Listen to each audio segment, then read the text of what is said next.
تو پیچھے اپنا نائب، اپنے گھر کے ذمہ دار، اپنے اہل و عیال کا خیال رکھنے کے لیے،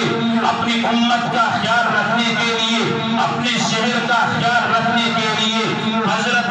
ہارون کو چھوڑ کے گئے تھے۔ میں محمد بھی آج ہی اعلان کر رہا ہوں کہ میں غزوہ تبوک پہ جا رہا ہوں، اللہ کے راستے میں جہاد کرنے کے لیے، لڑنے کے لیے جا رہا ہوں۔ آج میں تجھے ویسے ہی چھوڑ کے جا رہا ہوں جیسے موسیٰ ہارون کو پیچھے چھوڑ کے۔ اب حضور علیہ السلام کو بھی اللہ نے بتلا دیا تھا بگل دی وضاحت پوری کر دے، گل دی آنے والے وقت وچ ایندے لوگ بھی آ سکتے ہیں کہ جڑے اکھن کے علی تے مشکل کشا، ایندے لوگ بھی آ سکتے ہیں بجڑے اکھن کے علی تے علی کا درجہ جڑا ہے اے نبیاں تو بھی زیادہ۔ تو اس لیے جناب محمد رسول اللہ صلی اللہ علیہ وسلم نے فرمایا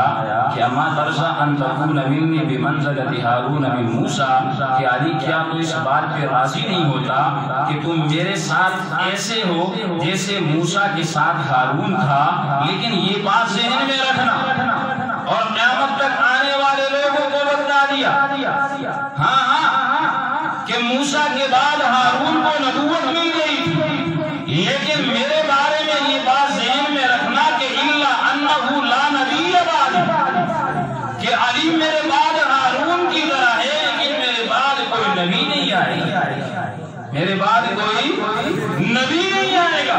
لہذا کہیں کوئی ایسا نہ ہو کہ وہ حضرت علی کو نبی کے درجے پہ یا نبی سے اٹھا کے خدا کے درجے تک لے جائے، تو اگر کوئی ایسا کرے گا تو وہ گمراہ ہوگا، کافر ہوگا، دائرہ اسلام سے خارج ہوگا۔ یہ حضرت علی رضی اللہ تعالی عنہ کی شان ہے، یہ ان کی فضیلت ہے، یہ ان کا مقام ہے۔ اسی لیے تو یمن کے لوگ جب مسلمان ہوئے، جب وہ اسلام لے کے آئے تو پیارے پیغمبر جناب محمد رسول اللہ صلی اللہ علیہ وسلم نے ان کی تعلیم کے لیے اور یمن کے اندر قضا یعنی قاضی کے عہدے پر بٹھانے کے لیے حضرت علی رضی اللہ تعالی عنہ کا انتخاب کیا کہ علی آپ نے یمن جانا ہے، وہاں لوگوں کو اسلام کی تعلیم دینی ہے، اسلام کی تعلیم کے ساتھ ساتھ جو ان کے فیصلے آئیں گے آپ نے ان کا چیف جسٹس بن کے جانا ہے، آپ نے ان کے فیصلے بھی کرنے ہیں۔ حضرت علی رضی اللہ تعالی عنہ نے عرض کہ ترسلونی، کہ پیارے پیغمبر آپ تو مجھے بھیج رہے ہیں، وَأَنَا حَدِيثُ السِّنِّ، میں چھوٹا سا بچہ ہوں، نابالغ ہوں، علم کے اعتبار سے لا علم لِي بِالْقَضَاءِ، آپ مجھے قاضی بنا کے بھیج رہے ہیں لیکن مجھے تو پتہ نہیں کہ فیصلے کیسے کیے جاتے ہیں، آپ مجھے قاضی بنا کے بھیج رہے ہیں لیکن مجھے تو پتہ ہی نہیں کہ فیصلے کیسے کیے جاتے ہیں۔ حضرت علی رضی اللہ تعالی عنہ فرماتے ہیں کہ پیارے پیغمبر جناب محمد رسول اللہ صلی اللہ علیہ وسلم نے اپنا ہاتھ مبارک میرے سینے پہ، سبحان اللہ، کیا فرمایا؟ حضرت علی کہتے ہیں کہ میرے لا علم لی بالقضاء، کہ میرے اندر تو علم نہیں ہے۔ پھر کہتے ہیں کہ جناب محمد رسول اللہ صلی اللہ علیہ وسلم نے اپنا ہاتھ مبارک میرے سینے پہ رکھا اور ساتھ میں زبان مبارک سے فرمانے لگے کہ ان اللہ سیہدی قلبک ویشرح صدرک ویثبت لسانک، کہ علی میں محمد تجھے یمن کا قاضی بنا کے بھیج رہا ہوں، آپ کو پریشان ہونے کی ضرورت نہیں ہے، علم کی روشنی آپ کے دل میں اللہ منور کرے گا، علم کے لیے اللہ آپ کے سینوں کو کھول دے گا، آپ کی زبان کو اللہ رب العزت ایسا قائم اور دائم رکھے گا۔ حضرت علی فرماتے ہیں کہ جب جناب محمد رسول اللہ نے اپنا ہاتھ میرے سینے پہ رکھا،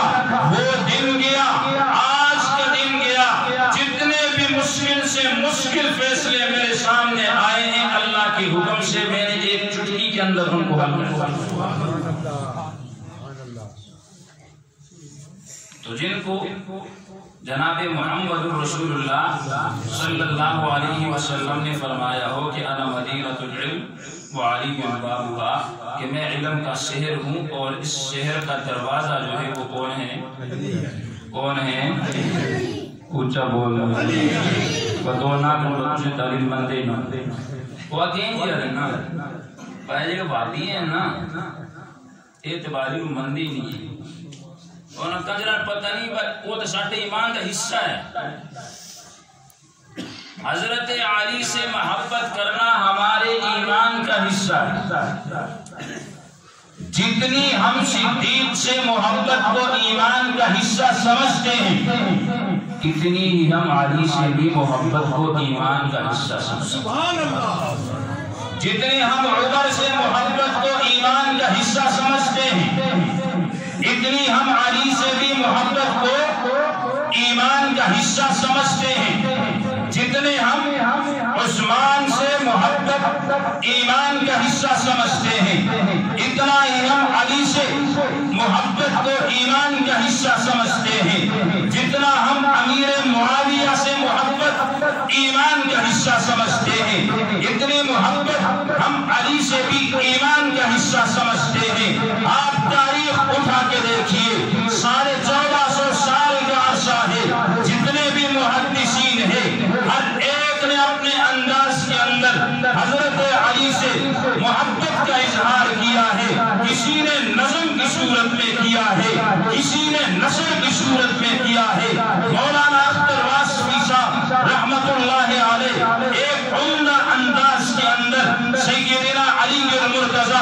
رضی اللہ تعالی عنہ سے محبت کا اظہار کرتے ہیں۔ وہ فرماتے ہیں کہ اظہر من الشمس، یہ دنیا میں بے شک ہے، اظہر من الشمس، یہ دنیا میں بے شک نجابت سخاوت صداقت علی کی ہے۔ اظہر من الشمس، دنیا میں بے شک نجابت صداقت سخاوت علی کی ہے۔ مسلم تو مسلم اردو مانتا ہے صداقت علی کی، شجاعت علی کی، دیانت علی کی، عدالت علی کی، فقاہت علی کی، قضاعت علی کی۔ لیکن فرق یہ ہے کہ ابو بکر و فاروق کے پیچھے، ابو بکر و فاروق و عثمان کے پیچھے،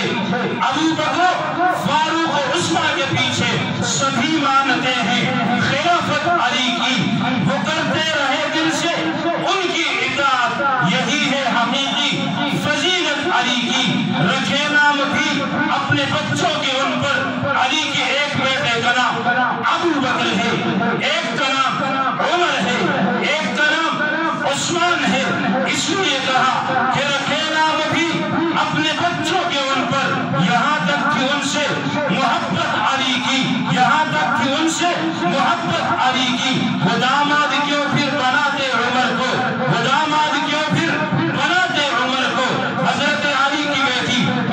کلثوم، حضرت فاطمہ کے لخت جگر، نبی کی نواسی، حضرت علی نے اپنی بیٹی کا رشتہ عمر کو دیا۔ اسی لیے تو کہتا ہے کہ بناتے وہ کیوں پھر داماد عمر کو،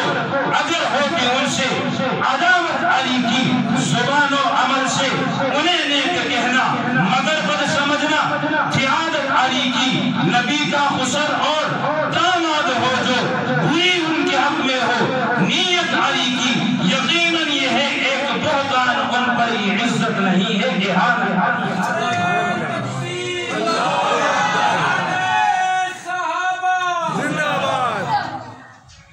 اس شعر کی سمجھ آئی؟